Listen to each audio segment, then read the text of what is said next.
Hi, this is Brian Johnson, publisher of Mass Device, and you're here on DeviceTalks. I'm joined today by Michael Mangano, the president of the Americas for Sirtex Medical. Thanks for joining us. Thanks, Brian, and thanks for having me. Absolutely. Let's talk about Sirtex and the treatment, the SIR product that you have currently on the market. Sure. So SIRT is selective internal radiation therapy. It is a product that is a radioactive microsphere. So it is a vial of roughly 30 to 60 million microspheres that are shipped in it's called a 3 GBQ vial. So it is a radioactive isotope called yttrium-90 that is bound to these spheres. And it is drawn up and injected into the hepatic artery and flows to liver tumors and irradiates liver tumors essentially from the inside out. So 30 to 60 million microspheres. About how big are microspheres? The microspheres themselves are really about the third of the size of a human hair. So really It's almost like a granule of sand that you see. Mm-hmm. So when they're drawn up, yes, it's a very, very small amount, and they're very, very tiny. And you manufacture those? Yes, we do. We manufacture the product. Actually, we have 3 manufacturing facilities, one in Singapore, one in the United States, and one that we're developing in Germany right now. And it's actually, you're regulated as a medical device, is that correct? Yes, we are. We're under PMA approval here in the United States, so it is a medical device. Although it is an unusual space that it is an oncology product, and it is a radioactive isotope, it is actually filed here in the United States as a medical device. And you're the American branch of an Australian company.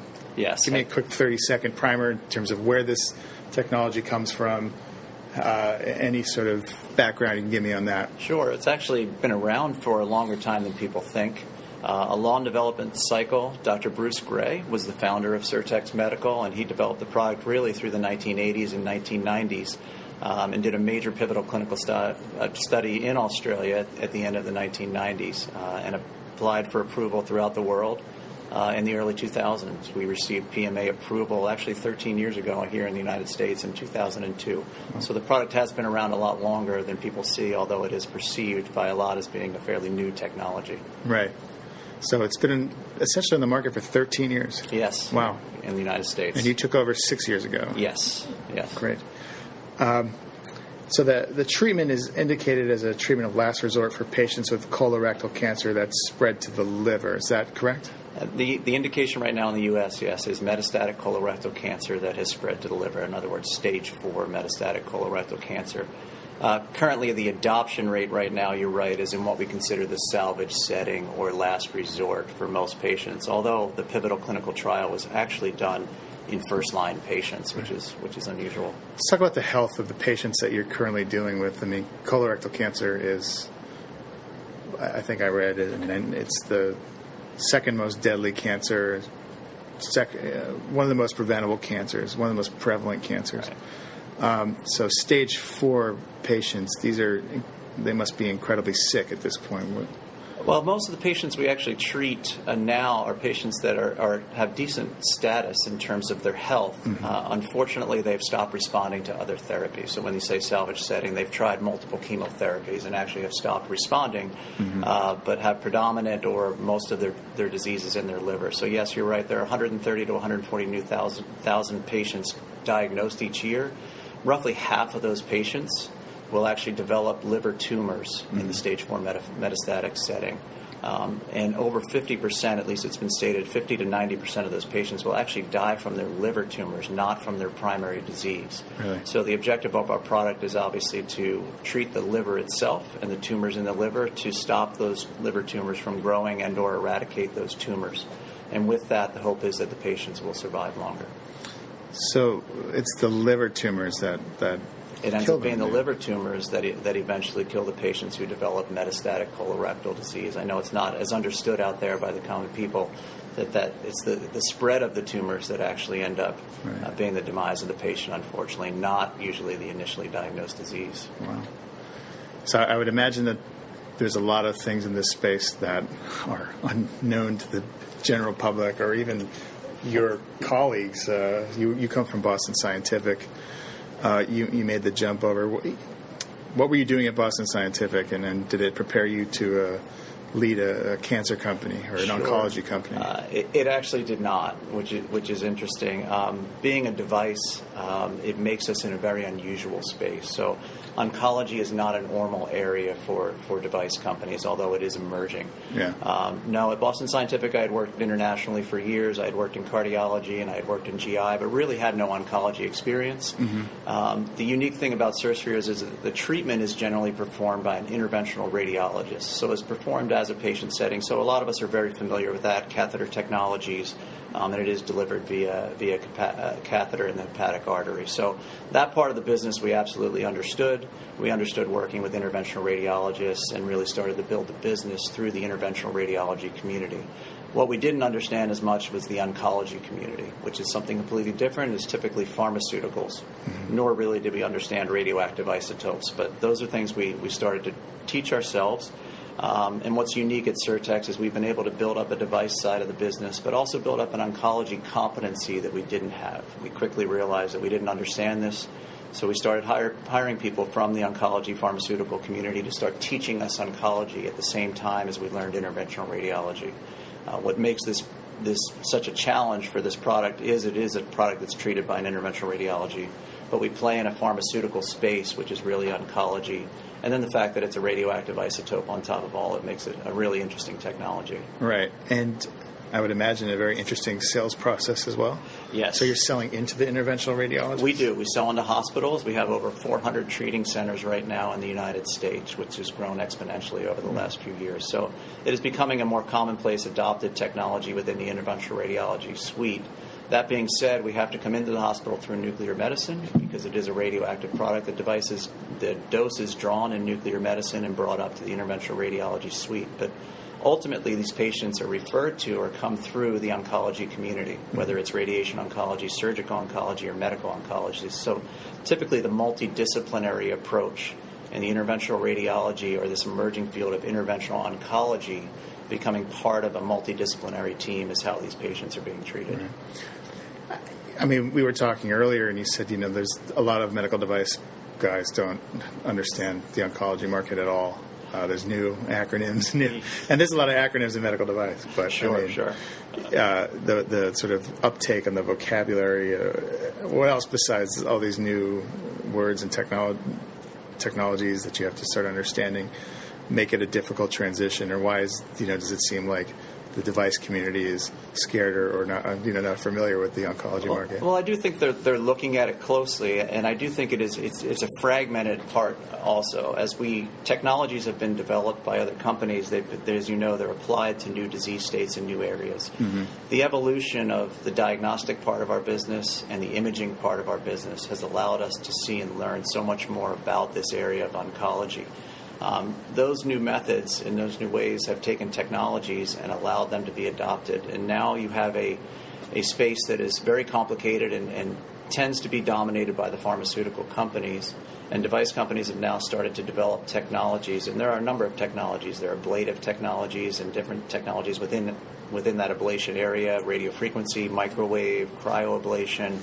We have new bland microspheres coming out. We have new microspheres that deliver drugs directly. So this concept, I think, of interventional oncology and treating solid tumors by physicians and adopting that into the current treatment paradigm for patients with chemotherapy and radiotherapy and surgery really is a new area that's emerging, and I do think that the other device companies are starting to look at this area and trying to understand it a little more, but you're right, it is a very complex area when you start to try and integrate into a pharmaceutical world with ever-evolving technologies or ever-evolving chemotherapies that are coming out. I mean, I guess I would imagine that the application would be as a delivery system for these types of treatments. Yeah, you can look at it as diagnostic part of it and therapeutic. So a lot of the technologies that are developed by today's device companies really are imaging and diagnostic type technologies. The therapeutic part of it, I think, is the part that is emerging. Right. The things that actually treat the tumors and treat the cancers. And how do they fit in, really, with today's technology and today's chemotherapy agents? Mm-hmm. And I think that's the interesting part that we'll see move forward, and we'll see how these new technologies integrate into today's cancer world. What was the steepest learning curve for you in coming into this market, understanding this space that you're dealing with right now? Did you have a lot of knowledge about colorectal cancer? No.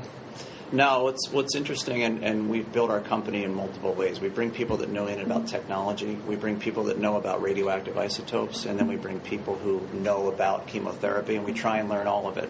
So we have specialists within our company, but a lot of us are what I consider generalists as well, and know a lot about each area. But really, it's learning every day. Yeah. To go to the conferences, to go to talk with physicians, we're all out there learning every day. Cancer is an extremely complex space. It has evolved. The chemotherapies have evolved. The biologics that are now in the area have evolved. So how this space is evolving and what we're doing for patients and how we integrate into that space as a technology and a medical device is really the key to this.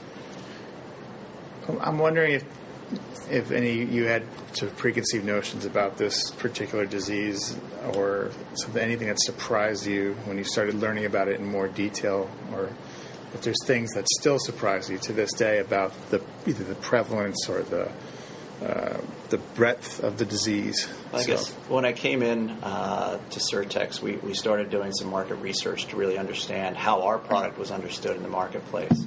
And 5 years ago, I can tell you that over 50% of the medical oncologists that we spoke to had no idea what Sirt was, or even these technologies and what they did for patients.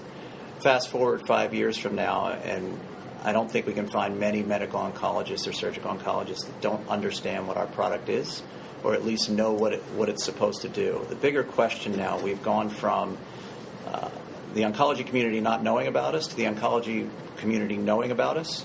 And our technology, as we develop our clinical studies, is being more proven out. The question more has become, okay, now that I understand what you are, it's when do I use you? Right. So that's been a great evolution, and I think you'll see the next 5 years that you'll see it become, okay, now we understand the clinical data and we understand when to use you. Let's look for more areas and more opportunities to use these technologies and to integrate them. We don't see ourselves as competition to radiation or competition to surgery or competition to chemotherapy. We see our technologies as being added to those that hopefully will allow patients to have a better quality of life and ultimately live longer. The question of when do I use you, this is quite specific, especially in the United States, correct? I mean, yes. Your current indication outside of the U.S., you can use it for any type of liver tumor, is that correct? Yes. But in the U.S., it is only for this particular metastatic stage 4 colorectal cancer. Yes. Right now, as you know, the clinical environment, the reimbursement environment is always challenging in these markets. So we are in the process of we've invested heavily as a company in clinical studies and clinical data in order to not only prove to the medical device community where we fit and how we fit, but also to prove to the FDA and to the payers out there also when and where they should be paying. As we know, this space is evolving more and more. Cancer care is becoming more and more expensive. And from a reimbursement standpoint, the payers really want to know when and how they should pay for these technologies. So with that, the investment that we've made as a company, over $60 million in clinical trials. We just reported on our first large clinical trial with Surflox, and we have another 5 major clinical trials that we reported on the next 2 to 3 years. Right. Now, the Surflox trial is the results that you released this spring. Yes. There was you didn't meet the primary endpoint, but I wanted to give you a chance to kind of talk through those results for a moment because you did meet the secondary endpoint. Sure. But let's talk about that because there was quite a bit of press on that. Yeah, ASCO was a very exciting time. We released our clinical data at ASCO. This was a trial that started in 2007, so 7 to 8 years later, we were able to release the clinical data. And what was fun was to be in a room of 4,000 to 5,000 medical oncologists and on stage with 2 major medical device, clinical studies that were released at ASCO. Really that I feel were sort of the beginning of proving to the medical oncology and the oncology community that these type technologies do have a space and they do have a play within. So major randomized clinical level 1 evidence, 2 studies, the CLOCK study and then our study, the Surflox study, came right behind it, that really had interesting and intriguing information. And although we don't have the full information that the medical oncology community is looking for, the data is still quite young, but we feel very promising, and the feedback from ASCO and from our physicians was that it was very promising. Mm-hmm. You commented on missing the primary endpoint. This study was powered for progression-free survival, in what we call overall progression-free survival. So not only tumors spreading in the liver, but tumors spreading anywhere in the body. So what the study showed was a failed primary endpoint, that we didn't stop tumors from spreading all in the body, but what we did do is our secondary endpoint is what we call liver progression-free survival. We did prevent livers from spreading in the tumor, from spreading in the liver by 7.9 months over standard chemotherapy. Mm-hmm. So what the conclusion for us is that, again, if 50% of these patients die from their liver tumors, ultimately we hope that by controlling tumors in the liver, that will prevent patients from dying. Now, this study is powered along with two other studies that will be coming out in the next 2 years, Foxfire and Foxfire Global. And with those three studies combined, there will be over 1,000 patients presented, the largest trial ever done with these types of technologies. Mm-hmm. And with that, that'll be powered to prove that overall survival, that the patients do ultimately survive longer when treated with our product early with today's modern chemotherapies. Current rate of survival for a patient that would fit your profile, is it about, I think you said 24 months, is that correct? Or? Yeah, the latest studies, and like I said, the chemotherapies are evolving, so they're bringing out more and more and more chemotherapy, so patients are being treated first line, now they consider second line, third line, even fourth line setting. And in combinations in certain subsets of those patients, overall survival is anywhere between 24 and the most we've seen, I think, is 29 to 30 months with subsets of those patients. Mm-hmm. And the goal is to try and, ultimate goal is to try and get these patients to live longer with cancer and a better quality of life. Yeah, I think that really is the goal with a lot of the technologies, similar to what you've seen in the cardiovascular space over the last 20 years. You've seen new and new technologies come out, defibrillators, pacemakers, stents, drug-eluting stents, and they've been able to take patients from what was initially a death sentence to move that into more of a chronic disease state.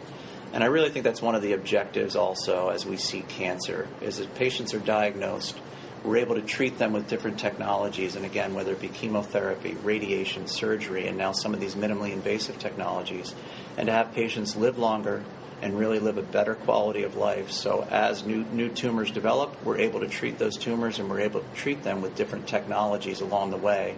And so a patient along their cancer journey will move this into more of a chronic disease state, and these patients will live a longer and longer life and really live a quality of life that is better than today. So, and that's the vision of the company, right? To turn cancer into a chronic disease. Absolutely. That's different than, I'm a layman, of course, but you're always hearing about, cure for cancer and things like that. And, it seems that the more I dig into this, it's more about finding it earlier and managing it better. I tend to agree with that. Don't want to be a naysayer. I would love to find a cure for all cancers, but cancer is such a diverse space. And every cancer is so completely different. Mm-hmm. And the genealogy and some of the studying that we're doing with the new biologics, we're learning so much more about cancer.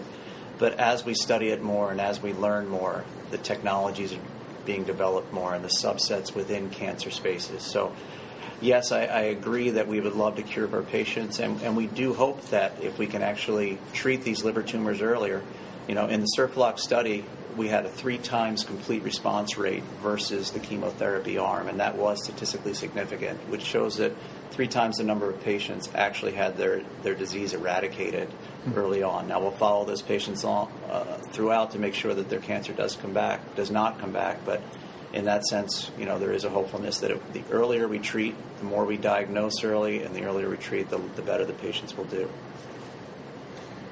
How are you making the world aware of the treatment?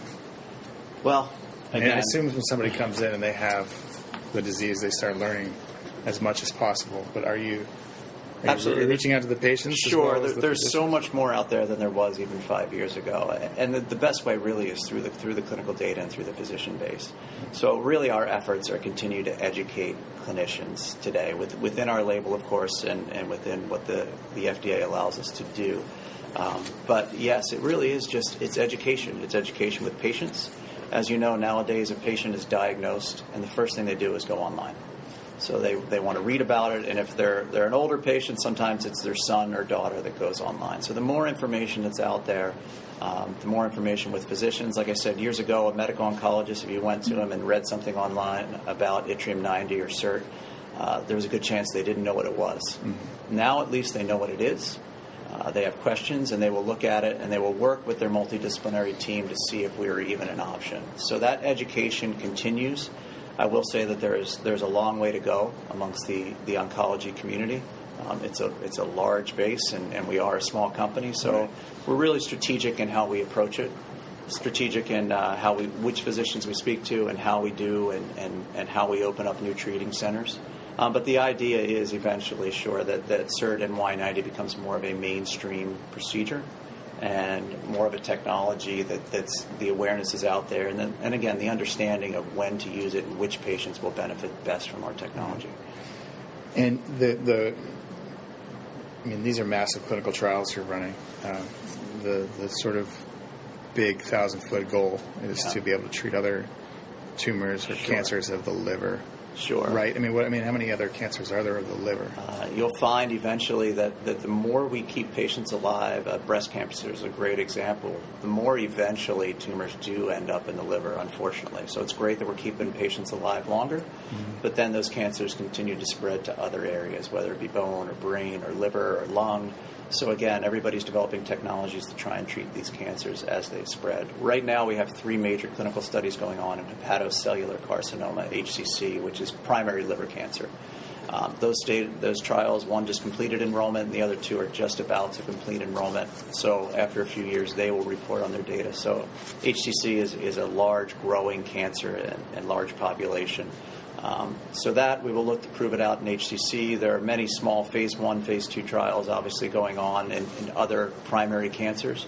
But eventually many of these cancers do get to the liver. And the question is, if we continue to keep the liver tumors at bay, we continue to treat the other tumors, say lung tumors with ablation or other technologies, and we treat the systemic disease with chemotherapy, can we keep these patients alive longer and healthier, and do they do better? I think the assumption is for most of us, yes, but we do need the clinical data behind it to prove that out. Did you ever run a 1,000-patient clinical trial at Boston Scientific? Well, we actually did have large clinical trials of drug-eluting stents, as you know, but that was new to us back then as well. Yeah. So in the GI space, no, we never did run anything that big. In cardiology, we did, but running a cancer trial, the complexity and the challenges are amazing. I see why the pharmaceutical companies have so much struggle with it.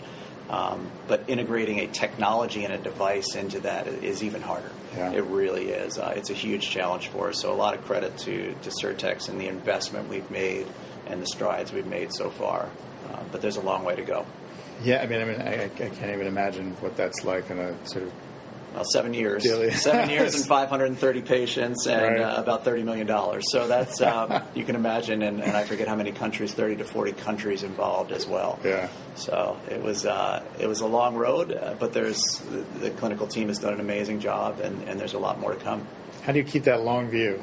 You're a publicly traded company. You have answer. We are publicly traded results. in our absolutely. Well, we've actually delivered phenomenal results over the last 5 years. Like I said, this market opportunity is so great. I think we estimate as a company we have less than 2% of the overall potential market globally. I know in the U.S. here we estimate that we're still single digits in terms of penetrating the market opportunity. So the opportunity within cancer itself is great. We know that the pharmaceutical companies, it's over $100 billion in drugs right now, going to, I think they estimate $150 billion in the next few years. So the market opportunity itself is great. I feel like we're really just scratching the surface here.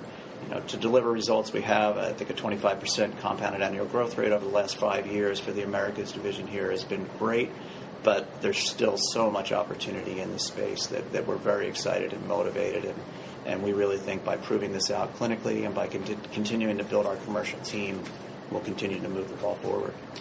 And just to make sure I have this point correct, these are for the cancers that you're looking at it all does center around the liver, or are you looking at other parts of the body as well? So there have been some studies. In Australia, we do have a small phase 1 study going on to look to treat kidneys. Mm-hmm. So in renal cell carcinoma primary, they have looked at it there. They have discussed treating this in other organs for other solid tumors, including the lungs. We get calls all the time from researchers that really want to do a lot of research. That's what's sort of fun about this technology. We talked earlier about it being 15, 20, 30 years old. But physicians still and researchers want to study this all the time. I get calls almost every single day of a new proposed animal trial or a phase 1 clinical trial, and where researchers still want to research this technology. It's been proven that radiation combined with chemotherapy is a pretty accepted technology out there and pretty accepted way to treat patients. What we have with our technology is a unique way to get that radiation to a tumor. And we know that tumors respond to radiation most of the time, and that we're able to kill tumors. So similar to a surgical type technology where you can cut a tumor out or you can ablate a tumor, we look at us sort of in that same realm. And if there's unique ways, as you know, to access different areas of the body, to image and access, the doctors are always looking for new ways to treat these tumors. And ours is an exciting technology that we think can be adopted, hopefully all over the body eventually.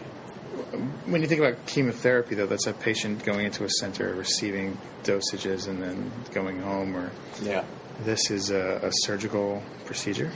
It is a procedure that is done in a hospital. It's done on an outpatient setting, which is great. So that's an advantage. But you're right that most patients and most colorectal cancer patients like to be treated in an infusion center in the community. So traveling to an institution or to a hospital is not always beneficial to them. That's part of the reason that we've opened up almost 400 sites here in the United States. So not only can you typically go to your community center to get your infusion where your physician is, hopefully you can go across the street and that hospital offers this technology and you can get the procedure on an outpatient basis. And so these microbeads, they live in the liver and they are actually, what's interesting is they are actually a permanent implant. They're permanent implant. Yes, but the radioactivity is not. Right. So the radioactivity is short, it has a 64-hour half-life. So usually within 12 to 13 days, the radioactivity is gone. So the patients will go in, the microspheres are implanted into the tumor via the hepatic artery, and they irradiate the tumor over a period of time. And then they're so small, they're really not even imageable, they're so small. But then within a month to 3 months, the patient will come back for imaging, and you'll hopefully see that the tumors have shrunk. Right. One of the things that we always ask is was there something I didn't ask you that you wanted to talk about? No, look, as I said, I think it's an exciting space. We see this interventional oncology space as growing and emerging. It is a fragmented space, so it is a bit of a challenge. Mm-hmm. There are interesting technologies, whether ablative technologies, drug-eluting technologies, infusion technologies, and our technology, which is radioembolization. I see it as a $400 to $500 million market right now that's growing at a 20+% rate. But it is complex and it's hard to understand. But we're excited about the future and becoming really this interventional oncology space that it's called, and that becoming a bigger part of the oncology world, which is typically medical oncology, surgical oncology, and radiation oncology.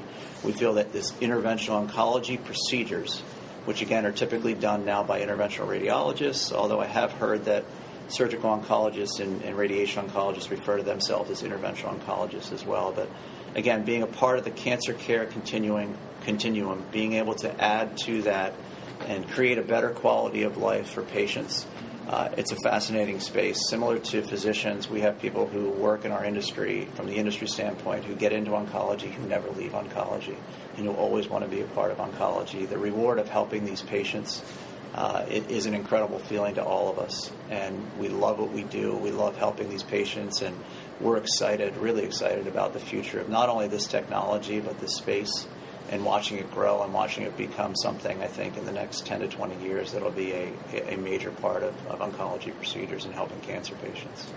Do you get a lot of time to visit with the patients that have received treatment?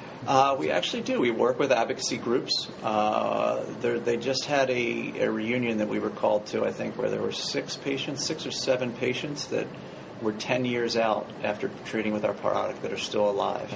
Wow. So, that group called us, and we're excited. And so we do work with oncology groups. We do work with patients. We do work with nurse navigators within the oncology world to understand our product, and it is the reward of seeing patients. There are specific advocacy groups that are actually dedicated to CERT and Y90 even out there, who are believers, who are helping us to send the message that this technology really can work and really can help people survive. So that is very rewarding and exciting for us. Right. And I would imagine that the first step, though, is to become more aware of the colorectal cancer itself. Absolutely. Just continue to raise awareness, continue the education process, and whether it's education of physicians, education of patients, of industry, of advocacy groups. That's what we spend, really. We don't see ourselves almost as a commercial sales company. It's almost an education-type company. Right. And that's what we continue to do. But the future is so exciting with 5 major clinical trials coming out, results in the next 5 years from us, and then other technologies being added to this. And really the evolution of the diagnostics and imaging part that let us do more and more. It's a space that really is endless in terms of the opportunities. Right. So you told me it's been kind of a quiet company, but you don't imagine that will be for much longer? Well, I think, being an Australian traded company, yeah. And being smaller here in the U.S., 5 years ago I would say yes, we were extremely under the radar, but now I would say that Sirtex is emerging and the technologies are emerging, and there are only 2 players in this space in the world. But with that, even though it's complex, I think people are seeing the growth and the excitement and truly the results. And that's what drives the company. If we weren't having good results, we obviously wouldn't be growing the way we are.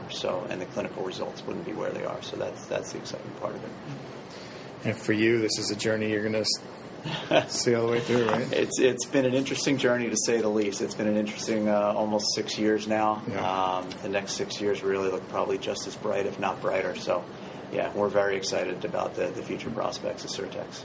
Excellent. Well, best of luck to you. Obviously, you're doing great work here and giving patients more time to be with their families, and that's a terrific pursuit. That's our ultimate mission, really. It is to treat patients and help them live longer. So I appreciate the opportunity to talk to you today as well and to get our message out. Absolutely. Well, thank you for joining us. Thanks, Brian.